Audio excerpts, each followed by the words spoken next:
Sorry, I'm just going to put this on so that I don't feel like I'm talking forever. Thank you, everyone. Welcome. My name is Elpitha Tsoutsounakis. I'm like sort of really terrified up here because it makes me nervous. And I always tell my students that there are an infinite number of solutions to any design problem.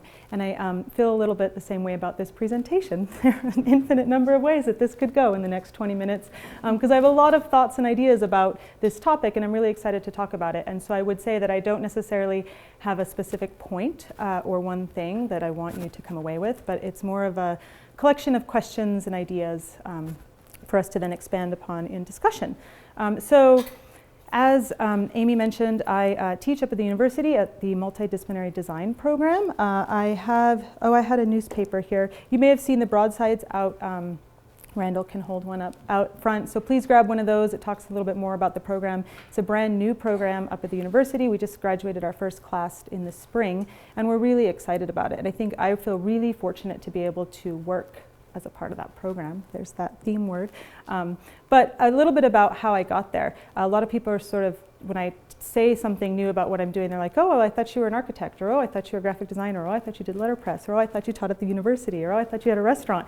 It's like, yeah, I do all of those things all at the same time sometimes, and it's kind of crazy. But my education is actually in architecture, and I started out with my degrees in architecture and practiced for a little while and didn't necessarily love working in an office because it felt just not right, I guess. And so I think that there's interesting ways to think about the work that we do and if it's the right work that we're doing. But got away from that and started teaching a class up at the university and realized that as opposed to being a designer who was teaching, I started to think of myself as really a teacher first and foremost who was also a designer. And that became a really important part of my identity and my work. And so in that same time, I acquired a letterpress and learned how to print and do a lot of graphic design and printing, and then switched over from teaching in architecture to teaching in the new product design program, multidisciplinary design. And so when I think about work and I think about design, I think that the biggest thing for me is that it doesn't matter what kind of thing that it is, that there's all types of work and all types of design, and I don't know that I ever want to limit myself to being one thing or doing one thing, and that I like the variety that's available. So a little bit about myself.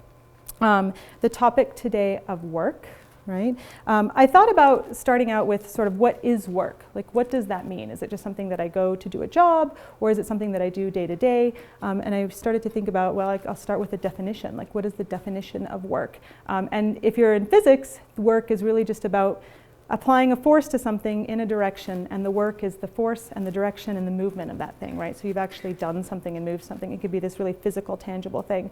But also the ways that in which we do work and activity and then create work, right, are other ways to think about that word.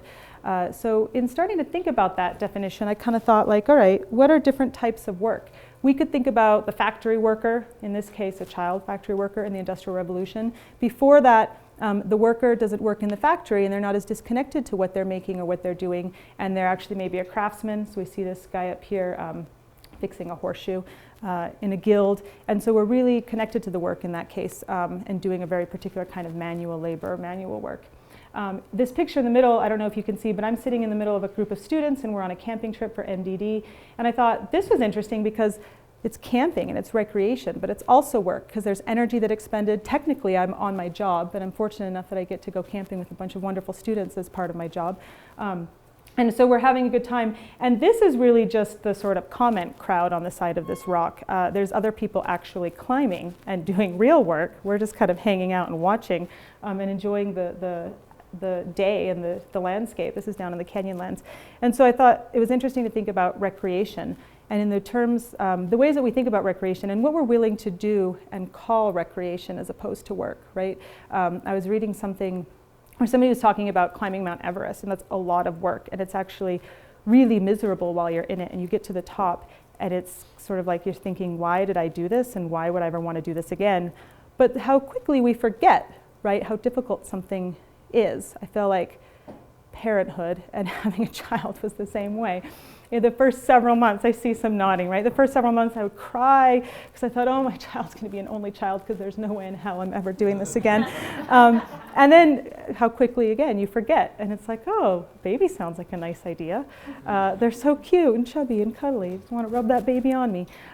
So I think work is interesting in that we might do things that are work, but we're doing them not for any specific forced obligation or motivation, but that intrinsic just need to do something and want to do something and create and generate and expend energy.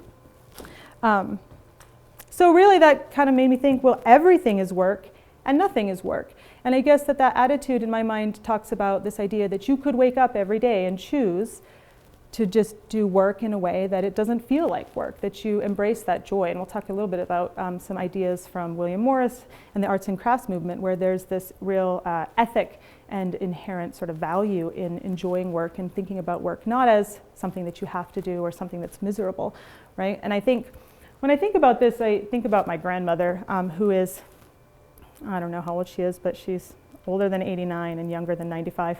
And she has so much energy and she does so much work. And you know, didn't finish high school. She's from the island of Crete, raised in a village and immigrated here with her family.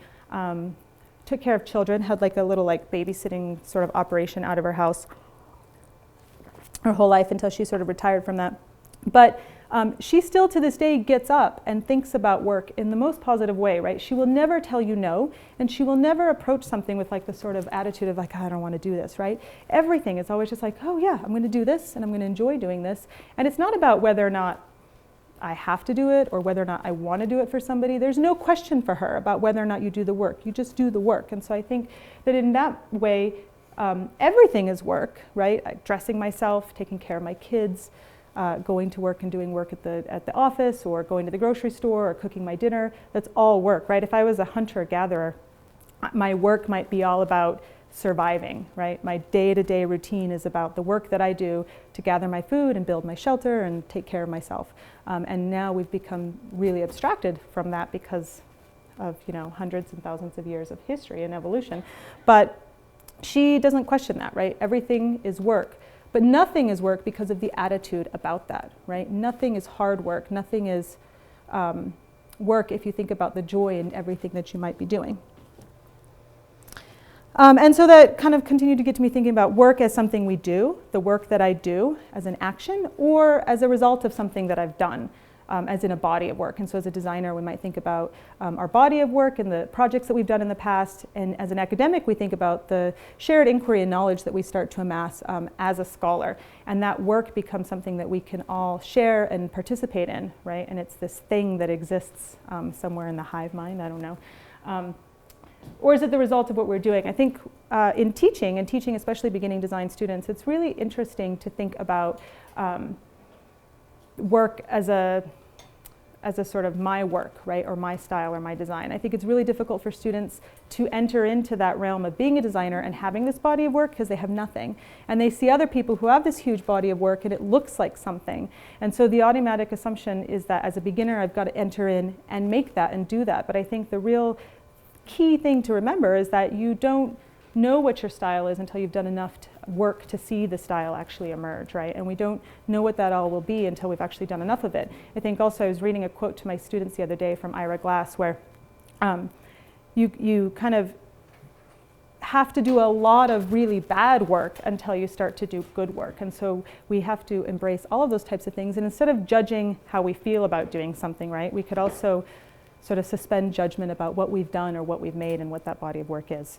It's sort of hypocritical of me to say to suspend judgment because I am a really judgmental person. I'm working on that. But as far as work goes, it's something that I do or work that something that I've created, sort of the verb noun thing. I also started thinking about, this is kind of interesting, right? I work to earn income that I then pay to somebody else to do work at my house that I don't have time to do because I'm too busy doing work, right?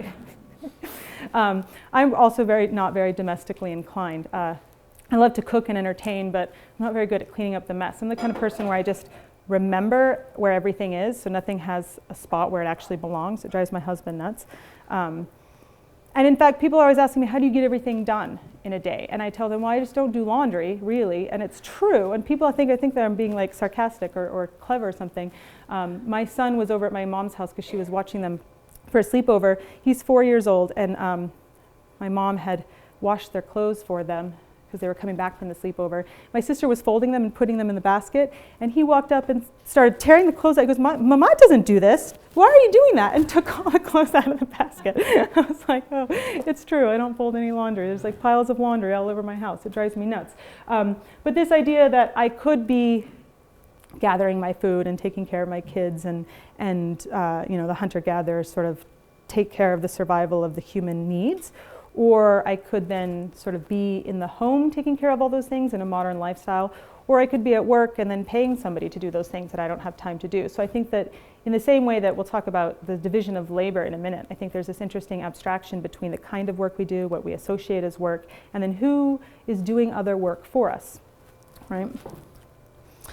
So I decided to maybe sort of talk about just a few ideas of work in terms of the work that I do and the work that I do. So as a teacher, a designer, a printer, a mother, and the self. And I didn't actually really talk a lot about the self at the end, but I'll just mention it.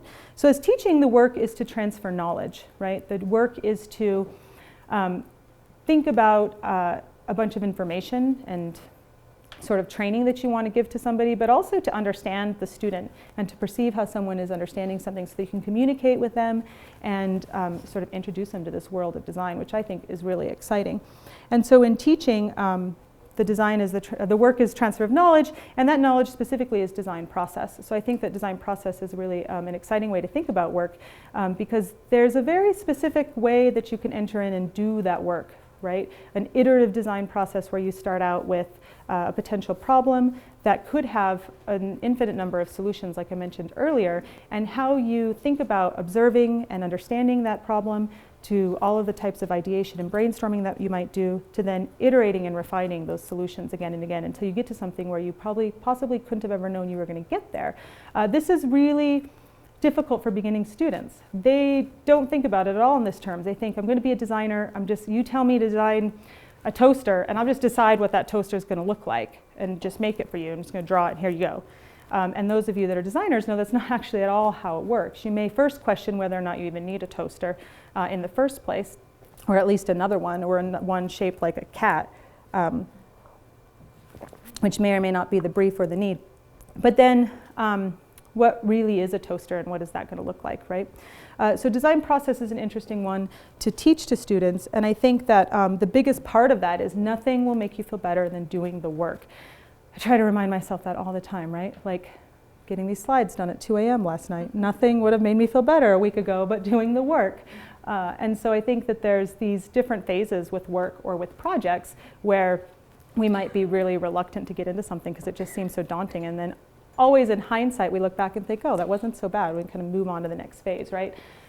So I think an important reminder for all of us. And for the beginning students in thinking about process, I think it's especially difficult to do the work, though, because our ability to make something must meet our ability to imagine that same thing.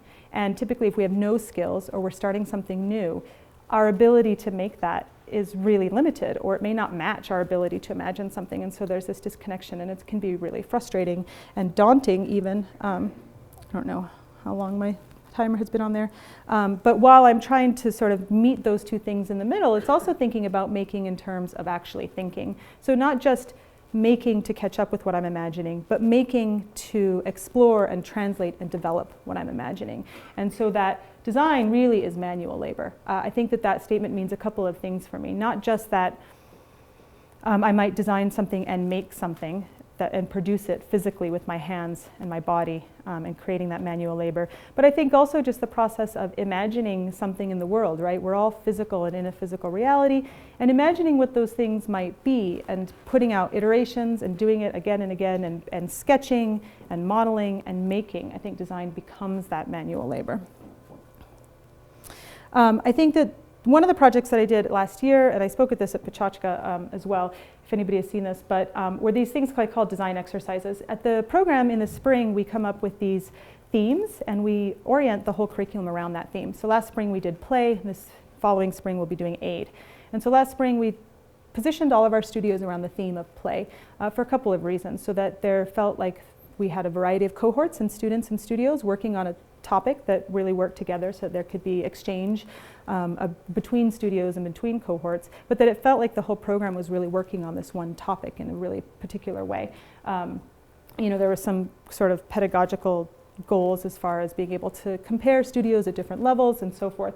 But in looking at play, I start to think about, like, what is play, right? I'm going to go forward for just a second. The real secret of life, right, is to realize what you're doing, to be engaged with what you're doing, and instead of calling it work, realize it's play. So I was inspired in researching play and what that means in thinking about the relationship between work and play and beginning design, right? And so we often think of work as being something that we do with some kind of productive end, and play is something that we do for no reason at all, it's just fun. When in fact those lines are not very specific or drawn in the sand, and that they blur quite a bit.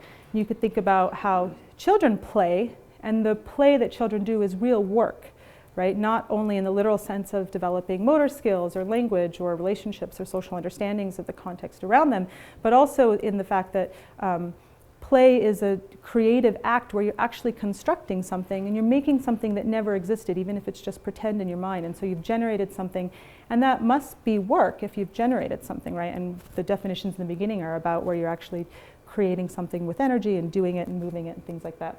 So I was wondering if there's a way that you could create these sort of exercises where it was meditative, and you sort of think about work that you're doing because it's design and you're practicing, but that practice becomes playful and meditative and calming and even just fun. So you can kind of suspend your mind, not think about what you're doing, and just practice. The same way that a musician might play their scales, where there's practicing again and again, voice or even yoga or movement, different types of things where you're practicing and stretching and reminding your body of those motions so that you can pick up on that in the future.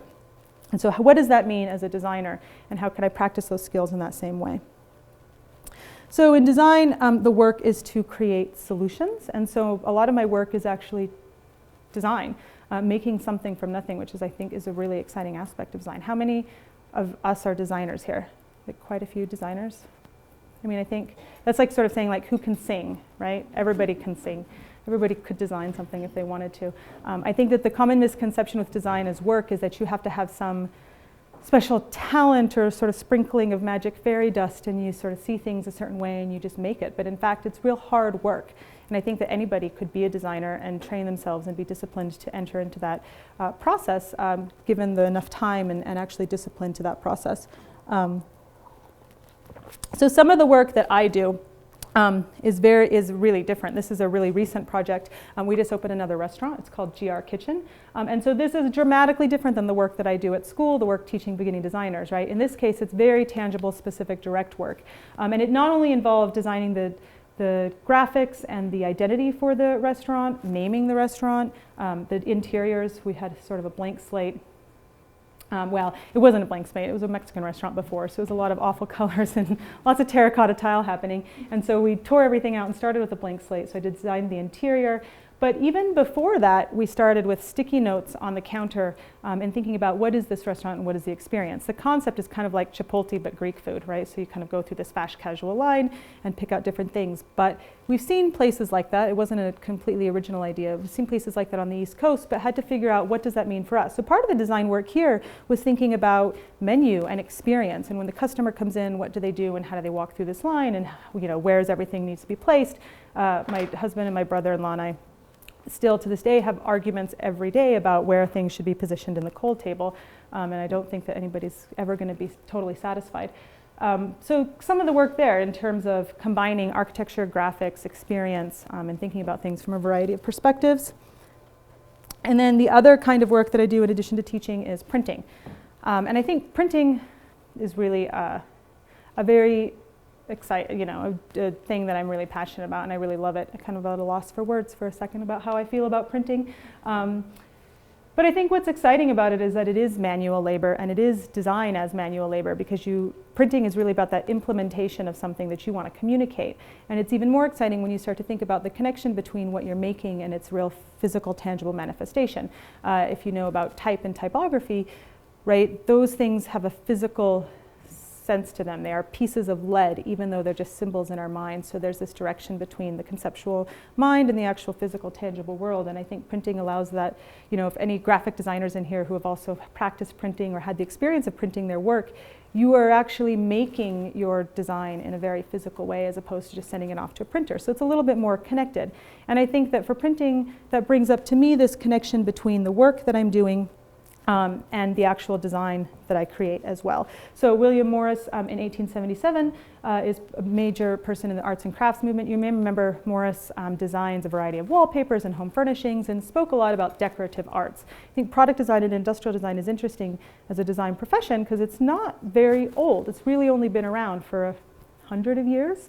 If we think about product design as industrial design, design for industry, we really have to have industry in order to do that, right? And so it sort of gets its launch from the Industrial Revolution. As soon as we start to take things out of the craftsman's hand or the guild's hand, everybody's making things for themselves, and we start to think about somebody might design something and then make a bunch through industry, right? Manufacture these things and sell them to the mass public. That's a very different relationship for the person who's designing something, how that thing is being made, what the work is in the making of it, and then how that's received on the other end. So I'm interested in William Morris and this idea about work in that he is saying that work really is joyful and a blessing, right? No man will any longer have an excuse for evading the blessing of work, and thinking about that as a real honor and a thing that you're lucky to be able to do in a sense because it's connecting you to the thing that you're making. And so for me, printing is that thing, right, where I have a connection to the things that I'm designing, but then how I'm actually tangibly making them, and then the person that receives that can also interact with that artifact in that way. I think books, you know, I designed some books, and I'm teaching typography this semester due to the very unfortunate leaving of David Wolski. I'll just throw that in there. Although I'm happy to be teaching typography, I think books are a really interesting connection between printing and typography and then product design on the other hand, because it's a tangible artifact. It's actually even very architectural, right? Because you enter into the space of that book in a very architectural way. There's navigation and guidance and structure to the way that you experience that information. So it's really, even though we might think of it as just a book, part of the publishing world, it incorporates a lot of different perspectives of design from a variety of ways. And so to print, right, I print on a Vandercook number 3. This is a Vandercook number 3. And what's interesting, I think, about this as a machine is this concept that Deleuze and Guattari call a body without organs. And I am not going to pretend to really understand the full concept of these obscure French philosophers, but I think that their ideas are really interesting. And Jose, you can correct me if I'm wrong. We'll go back to our grad school days. But in a body without organs, Deleuze and Guattari are talking about this idea that the body has no organs because really everything is its organs. It's about this idea that a body has an infinite number of potential manifestations or potential futures or potential connections, and so it's this sort of amorphous thing that includes everything that it may have sort of ever been in contact with or may be in contact with in the future or in another universe. It's sort of this kind of mind bend around what that means. And so when I print, I think about I'm printing on this machine that I'm working on, but also I'm printing on paper that's been made by somebody, and I'm printing using plates that have been made by somebody locally, by Brady here. But also that machine itself has been made. And so if you think about the parts of that machine and how that's been manufactured and where it's come from and all of the embodied energy, not only in the materials that I'm using in my own body and the food that I've eaten to power my body, right? But also this machine is a combination of parts. In the handle on the carriage, there's a little pin, a taper pin that holds it in. And it's a seemingly really simple piece. But the actual manufacturing of that piece is really critical and interesting and important, I think, in terms of thinking about work. Adam Smith in 1776 talks about this pin very specifically. And he goes through a process of talking about that pin in terms of how it's made. If one man were to try to make that pin, right, it's about this big, so I keep holding my finger like this, the pin.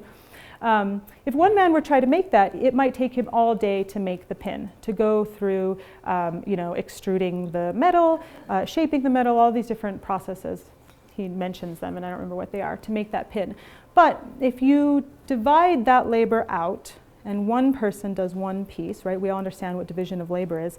Now we can make hundreds of thousands of pins. In fact, we can make like 4 pounds, and there's about 1,000 pins in a pound. And so you can do all this math where that if you have 10 men making pins using division of labor, each one of those men is really making 4,000 pins as opposed to being able to make 1 or 2 in a day, right? So this really critical part about efficiency. But then I wonder what gets lost in that efficiency, right? Because I think that makes me think back to what I was saying about how I work at school to make money so that, you know, the cleaning ladies can clean up my house. There's sort of this division and disconnection between what I'm doing and the work that I'm doing. Or even this sort of thought that instead of just working to sort of subsist, right? I could be a farmer out in a farm and be happy and have lots of babies and farm my farm and grow my food and eat my food.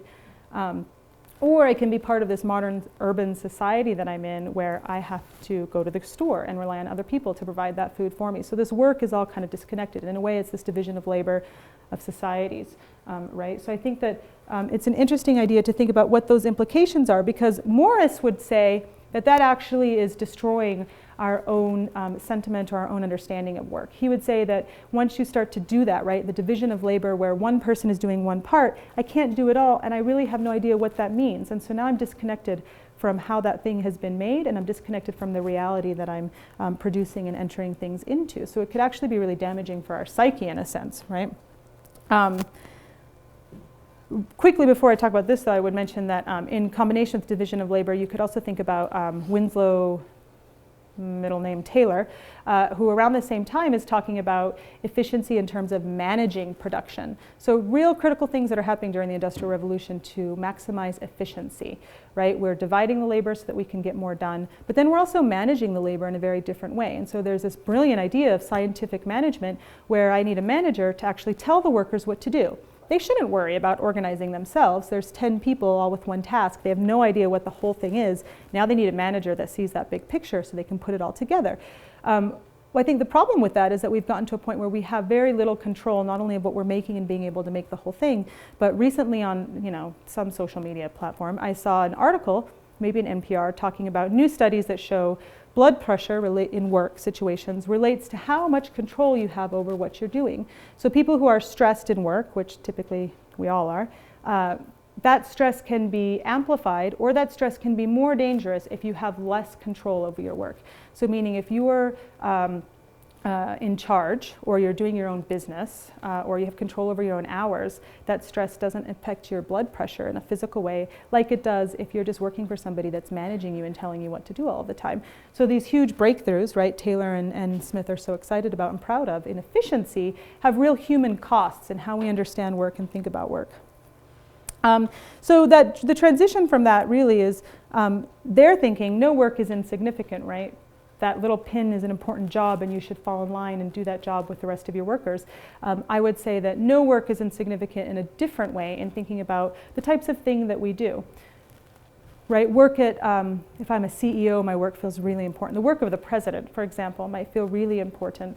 But the work of a preschool teacher is also important. And I think that in thinking about everything should be taken with undertaken in painstaking excellence, I think about the work that I do also as a mother, right? And this kind of work shifts the whole understanding of it. If I'm working for money, or if I'm working to get something done, or I'm working to conquer that mountain, there are different types of motivation that affect my relationship to that work. But in this case, work is gratitude, right? It can be really miserable and hard and grinding at times and really break you down to the point where you just think that you have nothing left. But at the same time, you're doing that work for somebody and you're responsible for them and you're all they have. And so I think that the work of getting up in the middle of the night a million times to, you know, comfort the child, or to change all those diapers, or to feed that thing and really grow a human in your body and then bring it to subsistence, right? I think that's really important work that for me allows me to be very grateful just to be able to be active and have the ability to do that kind of work. And so I try to take that attitude to the other things that I'm doing. I think it links back to my grandmother that I was mentioned before, where there's nothing too small or too insignificant or too meaningless for her to do. She'll just do it and embrace it.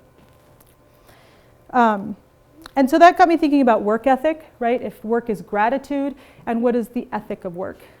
It's easy to say that, you know, if we look at the quote before where we're talking about no work is insignificant, and that we must do everything with painstaking excellence, I think there are other trends that have happened by dividing our labor, disconnecting us from our labor, taking away control over our labor, that we become to not have the most sort of ethic of value of doing our best in that work, right? Whereas work ethic is something that we really care about in terms of maybe doing something important like being a mother. In this case, the work ethic has become obsolete. Andre Gors is another French philosopher. It is no longer true that producing means working more or that producing will lead to a better life. So thinking in terms of like really how much work do we all need to do? I've heard a lot this phrase that we're living in a time of abundance, especially in the US, right? There's so much food, so much energy, but it doesn't get to everybody that needs it. And so this idea that there's so much, why should I do my best? Or I have no control, why should I do my best? I think these are just sort of interesting questions to think about in terms of that. And so, right here, 24 of 26, there's only 25 slides, I don't know what happened with that numbering system. I guess that's where I would end here, is just thinking about what our connection to that work is, what is work, if everything is work or nothing is work. And my question for you, I'm supposed to like leave it on a question for us to discuss, is what is work, but really what is the ethic of work and what does that mean in our daily lives? So that's it. Hopefully I didn't talk too long.